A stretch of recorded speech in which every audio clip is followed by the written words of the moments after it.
once again to our favorite program, Radio Positivo. This is our first broadcast for the year. In fact, my first broadcast for the year. So I want to take this opportunity to wish all of our listeners in the Caribbean, especially in the English-speaking Caribbean, and to our listeners in Europe, in North America, wherever you are, we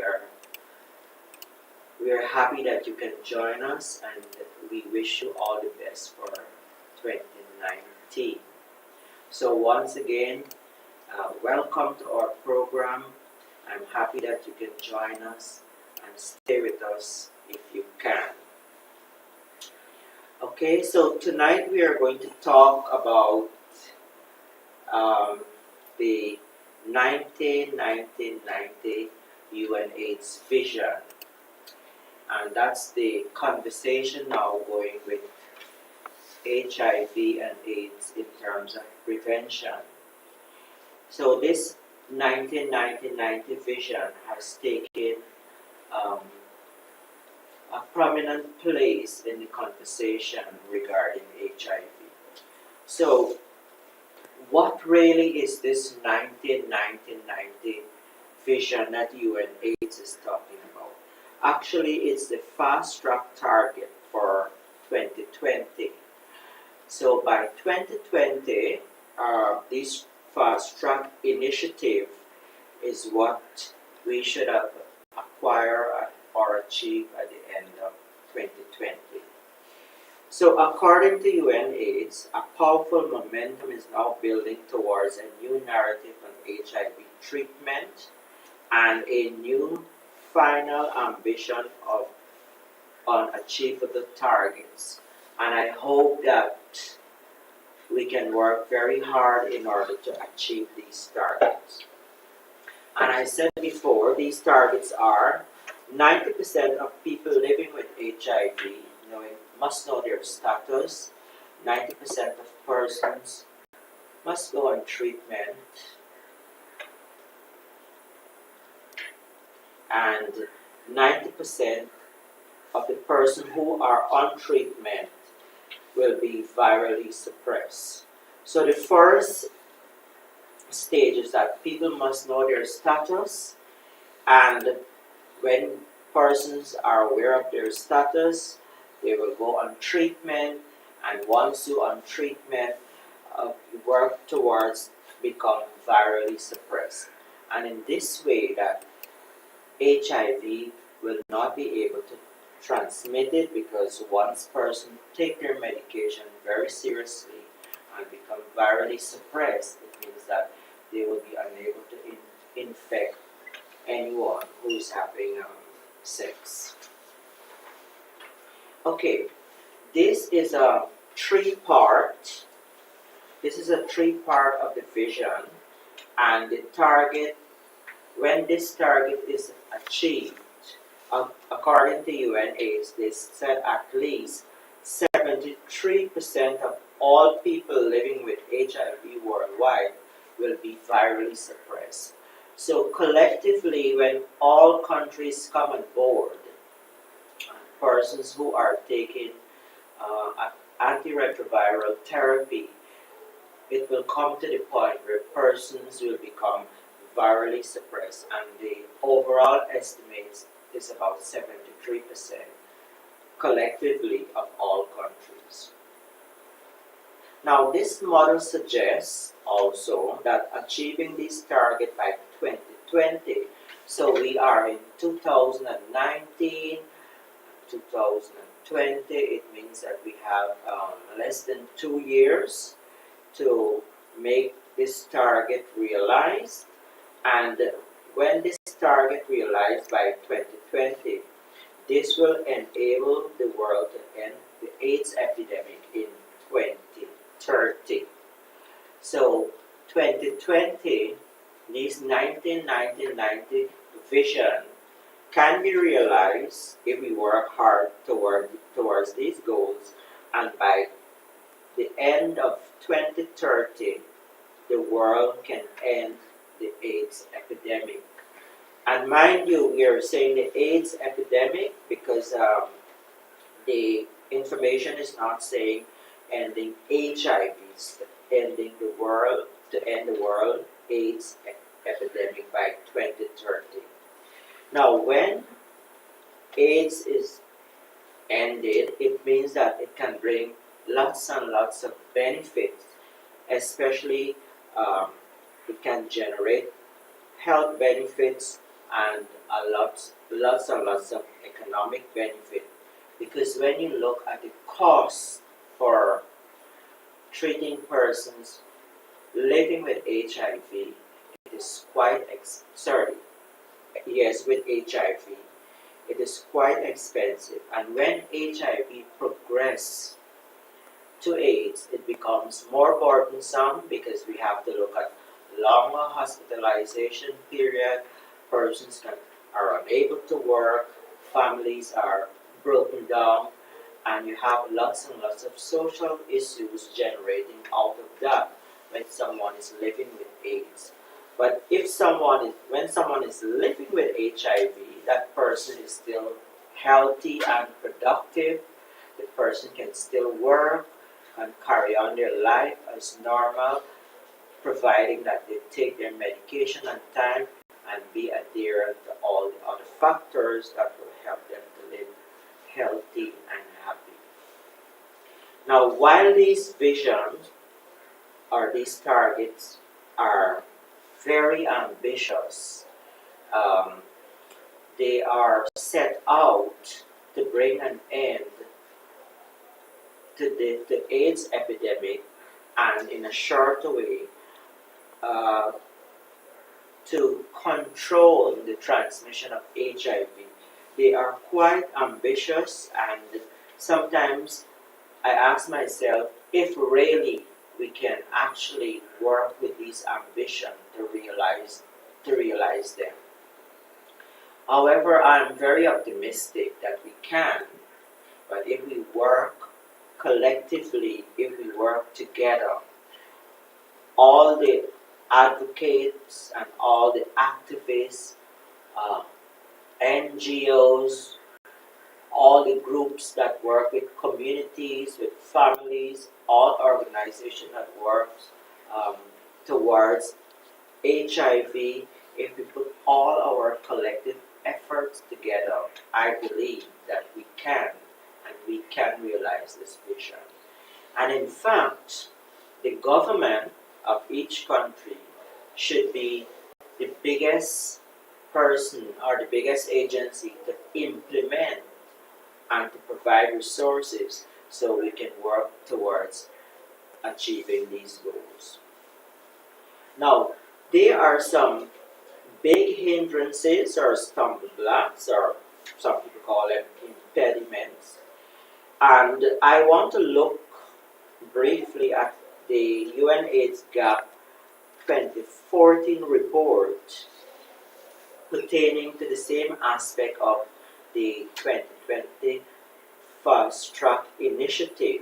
And this 2014 report said that um, persistence of stigma and discrimination, social exclusion of members of key population, experiences unequal access to care, and other health outcomes. Now, stigma and discrimination are the are very big stumbling blocks in our way for us to be able to achieve these targets. And stigma and discrimination raise its ugly head in all sectors, especially the report point particularly in healthcare setting. And we don't want the healthcare workers to believe that it's a way that we are bashing them. But this report is what the UNAIDS reported in 2014. And although it was 2014, it is still relevant towards achieving these targets that we set out for 2020 and beyond. So social exclusion, stigma, and discrimination is very, very persistent. It is very high. It's a very big stumbling block, and it gets into the way and emanating or coming out, especially in healthcare setting. It means that persons who are working in healthcare setting have to scale up their initiative, be mindful of their attitude, and be mindful of their behavior towards the person who they are providing the healthcare for, especially persons who are living with HIV. Now, all of these stumbling blocks, they deter many key members of key population. It deters members of key population from learning about their HIV status. And we know one of the tenets of the vision is that first people must know their HIV status. If someone do not know their HIV status, it put them at other people at risk because they can go on having unprotected sex without knowing their status, and if they are deterred or discouraged from knowing their HIV status, it means directly and indirectly the health system is actually contributing for the transmission of HIV. So this healthcare setting is discouraging key population from learning about their HIV status or accessing life-saving prevention and treatment services. So the 1990 target cannot be reached without overcome the many factors that undermine effective response for a key population. Now, you may ask, who are these key populations? And I think not so long from now, people are referring, or some people are still referring to persons as high-risk population. And it is not very ethical to put people in a population and saying that they are high-risk population, because in my assessment, anyone can be at risk at any time. And the risk population, whether it's high risk, low risk, medium risk, anyone can be at risk. So, on a broader scenario, following up on the same UNAIDS report, in 74 countries reporting pertaining to HIV prevalence, the UN data suggests that people who use injection or drug injection or intravenous drugs were 28 times more likely to be living with HIV than any other adult population generally. So someone who is using drugs and drugs by injection, they are more at risk for living with HIV 28 times higher than the adult population generally. And that's a very, very high risk because there are lots of factors surround that. One, that it comes back to stigma and discrimination. It comes back to persons may not have access to clean needles, and even though someone is using intravenous drugs or injecting themselves with drug, it means that the unsafe needle or unclean needle used by one person who are infected, that needle can spread the HIV to other persons who are not infected at the time when the drug was using, but becomes infected after they use the dirty needles. So that can be a very big factor for people who are using drugs. And of course, there are many negative attitude comes with person who supposed to provide HIV care, whether it's testing and treatment and so on to this population, it means that the attitude are discouraging or deterring persons from seeking treatment. So persons who are using injectable drugs, they are part of the key population, and as I said, that they are 25 times more likely to be living with HIV than the adult population generally.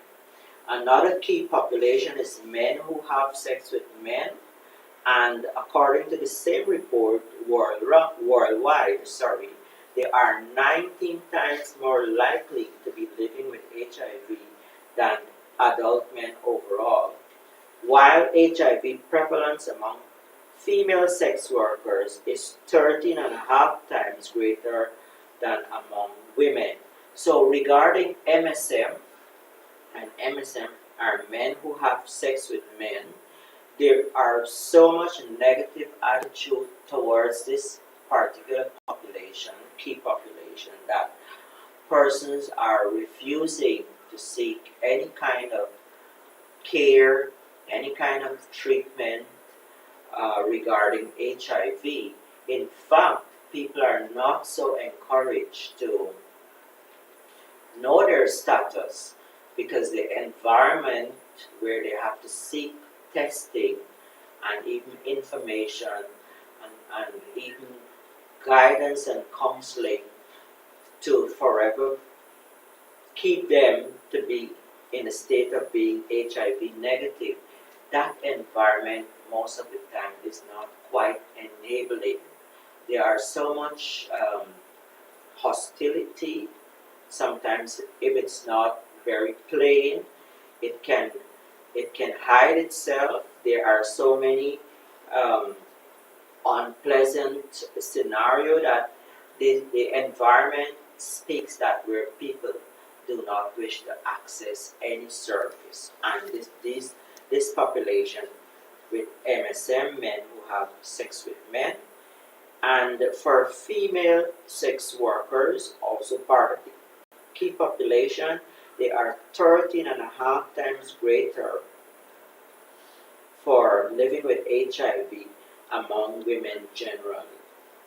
And globally, continuing globally, HIV prevalence among transgender women is 49 times higher than all adults of reproductive age. So this here is the biggest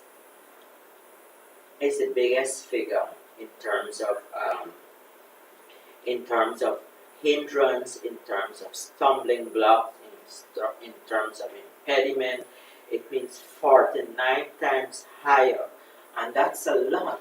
So when we look at transgender women, I mean in all aspects, in all direction, it means that there are so much stumbling blocks that these person, this key population, hardly get any kind of services that they wish to have because of stigma and discrimination. So if we want to achieve this 1990 Fast Track initiative for 2020, it means that we have to really upscale. We really have to change our attitude. We have to change our behavior, and our attitude and behavior, I don't think it can start. It can change in just a couple of weeks. In fact, persons who are offering services, whether it's healthcare services, social services, community services regarding HIV, they are supposed to provide those services with any kind of biases. So it means when they enter into this service area, it means they're supposed to enter with behaviors and attitude that is conducive to provide services, and these services must be in line in policy guidelines that if the services are not carried out effectively, something must be done in order to address the negative consequences. If not, we are going in a direction where people will not be able to know their status, and as a result, people will not be able to go on treatment.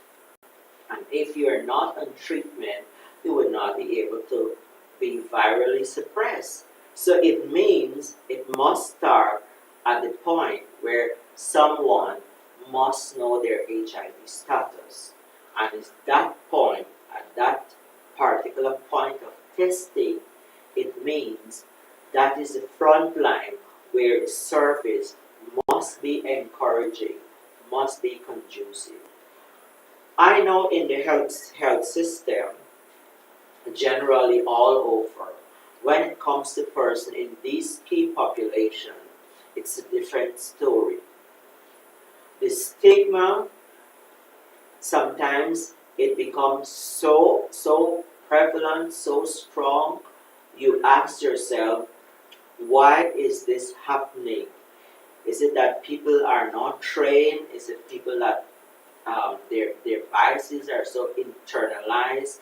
When they get the opportunity, they act out towards it. Sometimes I do run out for answers, but I know it is causing and it will continue to cause lots and lots of resources to any economy, because when persons are not be able to test it and they become ill to the stage of AIDS, it means that so much more money needs to be spent on healthcare system. Now, let's continue with why these behavior are acted out towards the key population.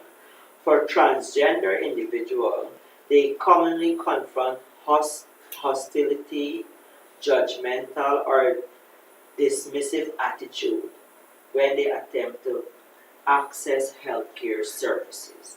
And the hostility, everyone on this planet would like to be accepted, regardless who they are.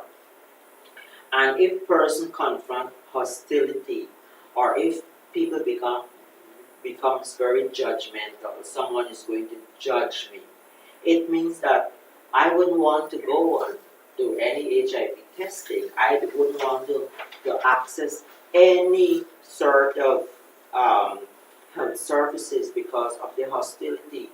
And hostility can be in attitude, and then it can act out in behavior. When it comes to MSM, similarly, the above noted global survey of men who have sex with men found that experiences of homophobia. So, MSM, part of the key population, are found themselves with the experiences of homophobia. And this prejudice towards MSM is where this factor is diminishing healthcare utilization of the population. So it means that when MSM is confronted with homophobia, it deters the population from seeking out for the services. And people are not inclined to go out and have their self tested or know their status simply because of this strong prejudice emanating from homophobia.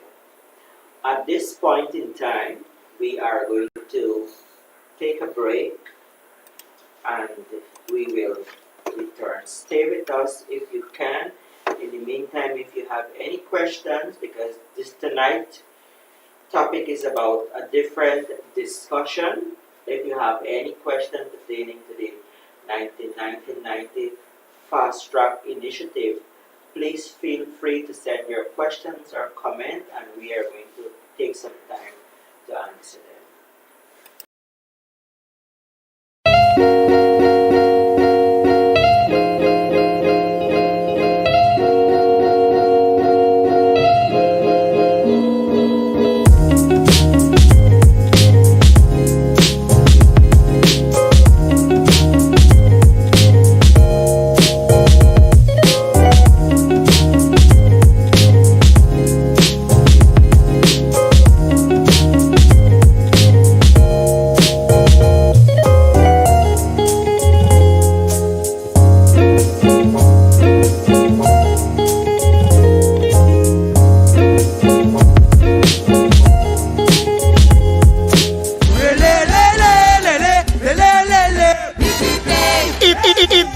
Allega. Festival de Tumba Juvenil 2019. 15 jóvenes lo va a estar en competencia fuerte para el título máximo. Rey of Reina de Tumba Juvenil 2019. Un día cargado con talento de joven para joven. Fundación Jack y Fundación Aleli Mota invitado na Carnaval Village. 19 de januari voor die 14 de nuevo. Entrada para mucha lota 10 florin so. Gente grande 15 florin. Kaartje obtenible na 24 uur uit de muur. Cerca tour participante. Visita nos página de Facebook Tumba Juvenil 2019. Para más información. Wak pa bo no perder. Sacamos cara, bici bolote y subir calla.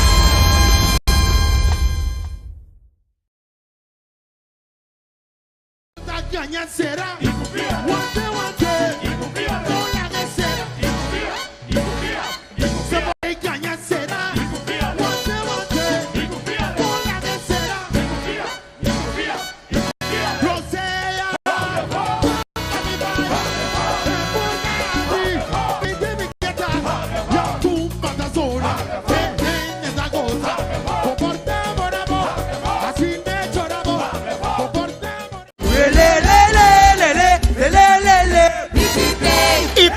Día Allega. Festival de Tumba Juvenil 2019. 15 jóvenes lo va a estar en competencia fuerte para el título máximo. Rey of Reina de Tumba Juvenil 2019. Un día cargado con talento de joven para joven. Fundación Jack y Fundación Aleli Mota invitado na Carnaval Village.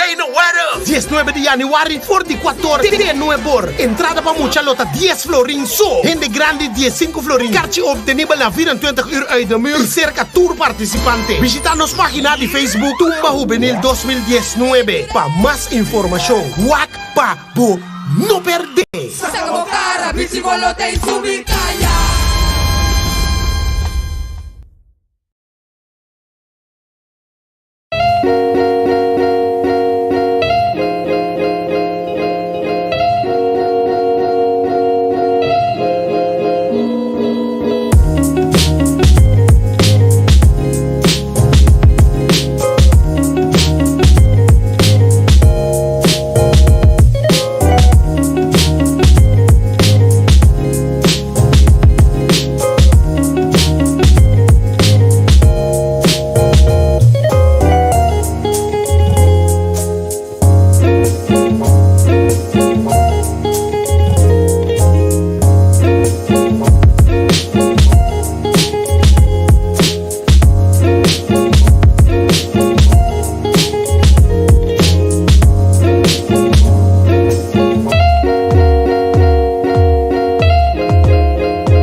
Día Allega. Festival de Tumba Juvenil 2019. 15 jóvenes lo baitan de competencia fuerte pa el título máximo. ¿Qué te dirá? Rey of Reina de Tumba Juvenil 2019. Un día cargado talento de joven ba joven. Fundación Jack y Fundación Aleli Mota invitamos na Carnaval Village.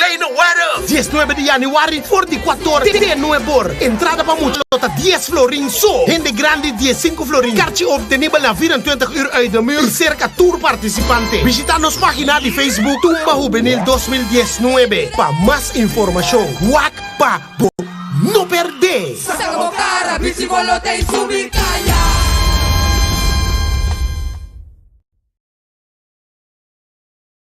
Ganyan será. Guante, guante. Una que será. Se porte y ganyan será. Guante, guante. Una que será. Rosea.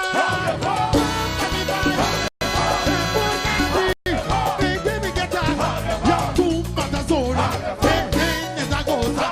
Comportamos amor. Así me choramos. Comportamos.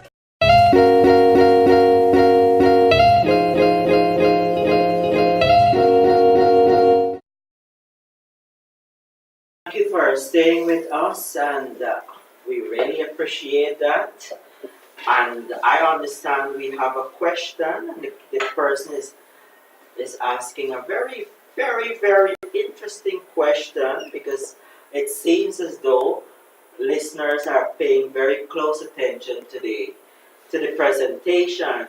And the question is asking if this 1990 vision fast track initiative is possible in the Dutch Caribbean, since from 1985 to present 2019 there is an upward trend of increase with the transmission of HIV. So it's a very academic question. It's very scholarly, because the person is putting forward important factor that I am coming with this, or in fact the UNAIDS is coming with this 1990 vision. Yet in Curacao in particular, that you have an upward trend of increase with HIV and AIDS. I am still optimistic. I am still optimistic that we can still make changes. We can still have significant dents or significant marks in changing situation, even though we might not be able to have a full 90% of all population tested, 90% of people going on treatment, and 90% of persons become virally suppressed. I believe we can still have some kind of achievement, but this achievement can only be realized with a change of attitude. And this change of attitude primarily has to be made, the changes has to be made from persons who are providing these healthcare services. Okay, so in answering this question, what I can say is that I am certain we can make changes if we work harder, if we have the players or the stakeholders who are supposed to be on board, if we change our attitude, but we might not be able to reach the full target, but we can make some changes. I'm very optimistic about that. And we have to change our behavior, we have to change our attitude, we have to look at HIV in a different way, we have to come out of this taboo mode, we must come to a sense of realization. What we are doing is that people are being robbed of their full life because they are being infected. And yes, we can make changes, but how much, I would not be able to say. Only time can tell with that. So thanks for the question. Very important. And sometimes I ask my own self that with all of the hindrance that's going on around HIV. Okay, so coming back to the 90 ambition or fast track initiative, and we were saying the key population, and I stopped with MSM, and children also fall into this population, where children who are infected is that in 2030, 240,000 you have newly infected children in some countries. Even with continued progress and progression and prevention of mother-to-child transmission, WHO and UNICEF project that 1.9 million children will need HIV treatment in 2020. So in terms of all of these prevention policies, all of this progress that is being made regarding prevention to mother-to-child transmission, it means that 1.9 million children will still require treatment in 2020. So this here is a kind of significance to say that it is very, very challenging, because even in 2020 you have new infection coming out. It means that more and more people are being infected because of there's some way along the line that the scaling up of healthcare system are not functioning optimally the way that they're supposed to. Good. Some other hindrances is coming out from stigma and discrimination. And one example here is a study done in Malawi, and is in East Africa, with a population of 18.62 million. 30% of caregivers cited fear or disapproval among their families or communities as the reason their children were no longer engaged in care. This is what stigma is doing. Imagine caregivers and parents know that their children are HIV positive, or their children are living with HIV, yet they opt to take out their children from care. It means that they do not want the communities and other families to know that the children are living with HIV, and because of that, they are taking out their children from care and treatment center. Could we imagine what stigma is doing here? And these children are without voices, because if their caregiver are denying them treatment and care, it means that they are not going to live their full potential adult life. And that is what is happening. It is because stigma and discrimination. So I'm asking some of these questions. What is my role in assisting to reaching these goals? What should be my role? My role, and then you can ask yourself your role, or what is your role?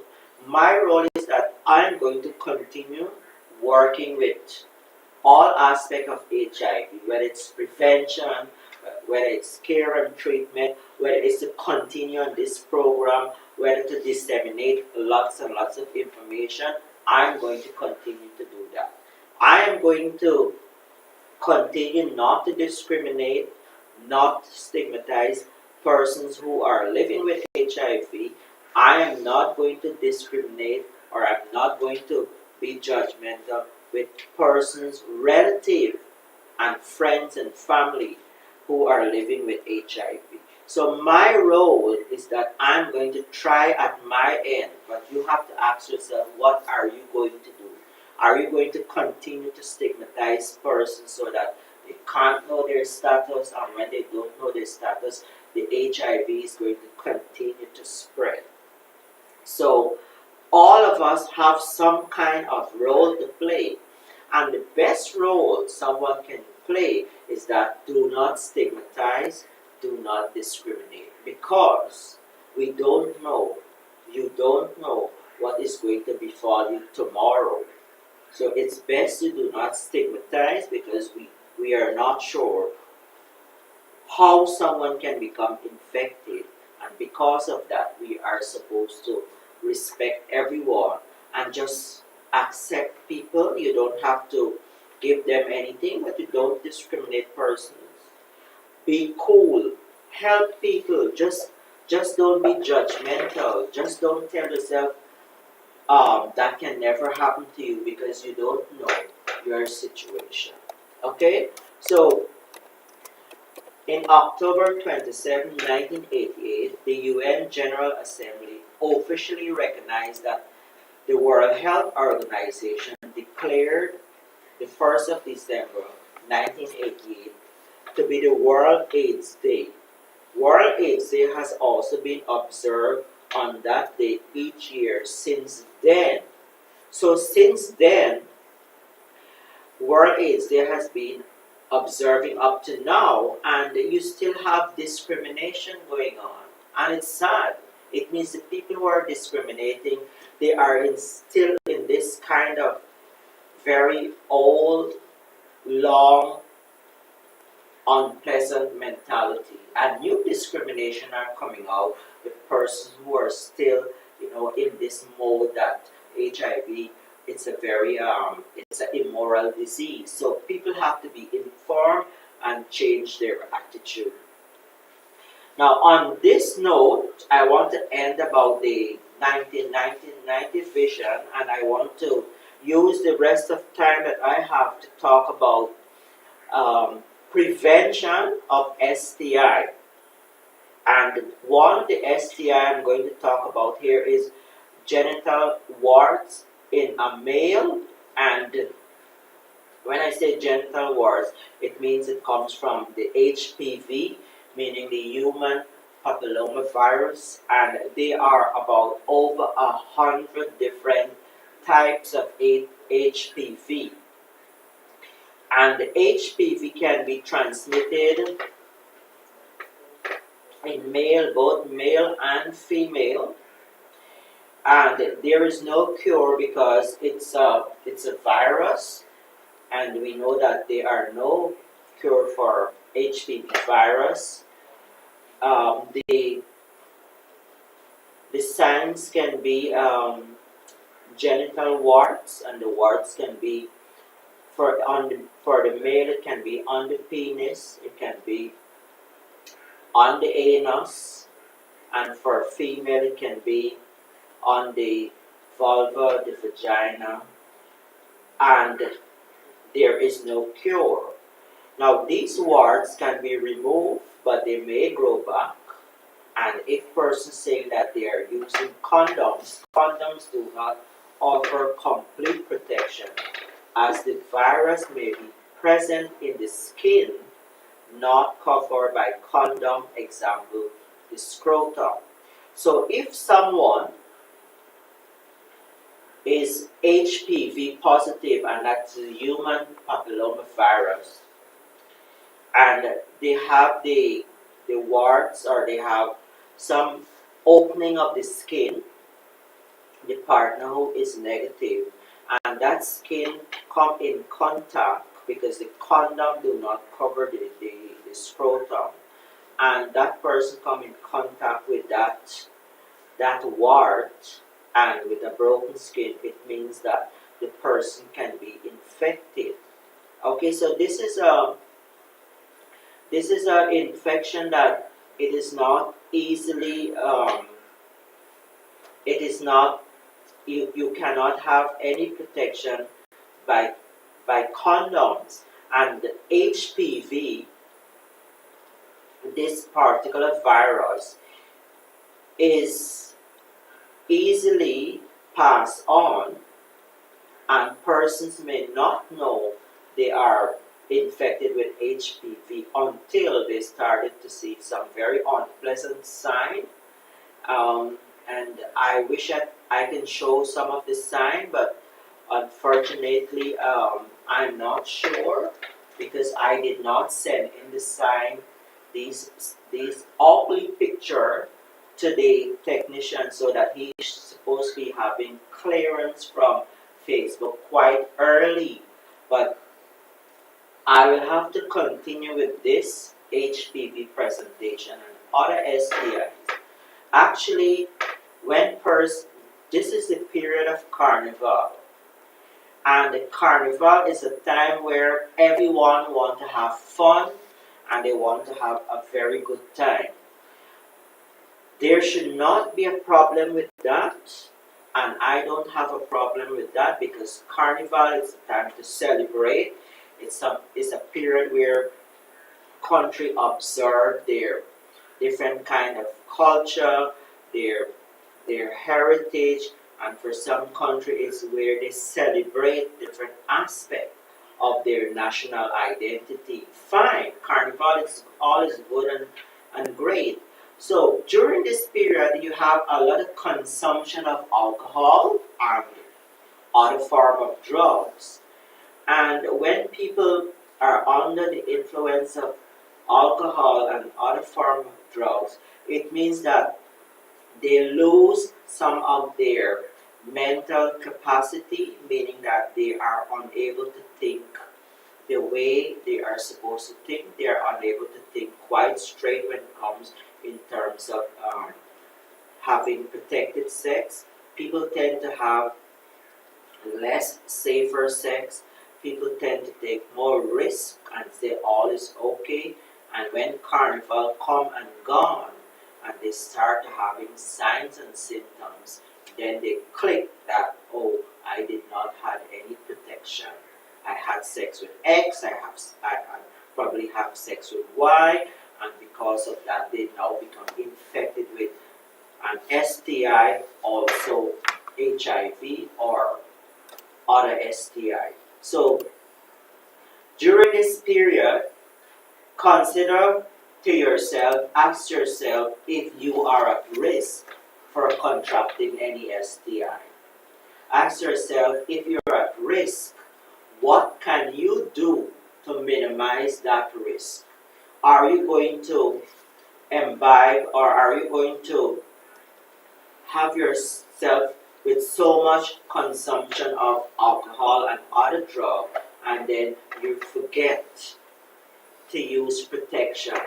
Or are you going to be safe that, okay, well, you are going to use alcohol moderately or you're going to say no to alcohol but still have a fine time, and when it comes to sex, you are going to ensure that you have protected sex to a point where you are able to prevent any infection.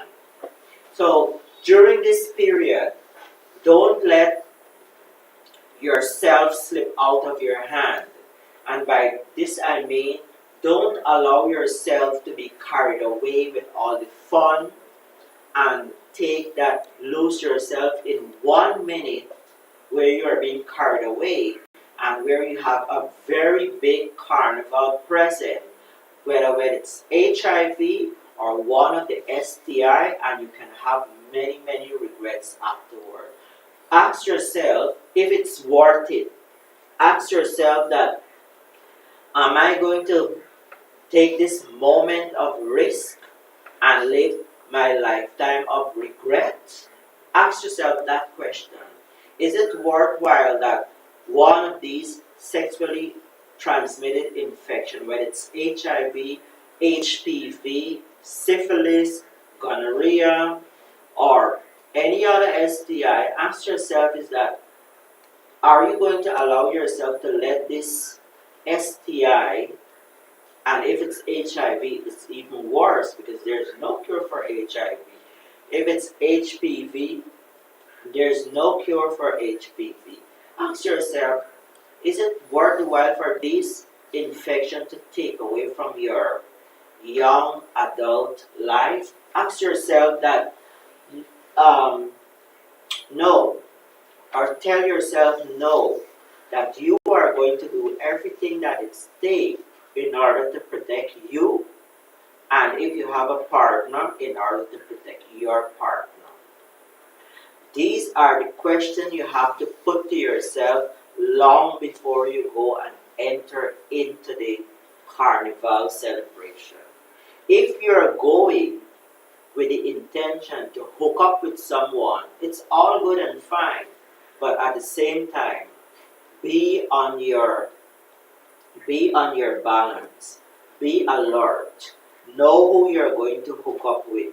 If you don't know who you're going to hook up with, use protection. Use a condom. If you don't want to have any sex, say no. If you say no, it does make you less of a person. If a man say no and a woman say, well, okay, well, he's not a real man, you shouldn't have problem with that because you know that you are a real man.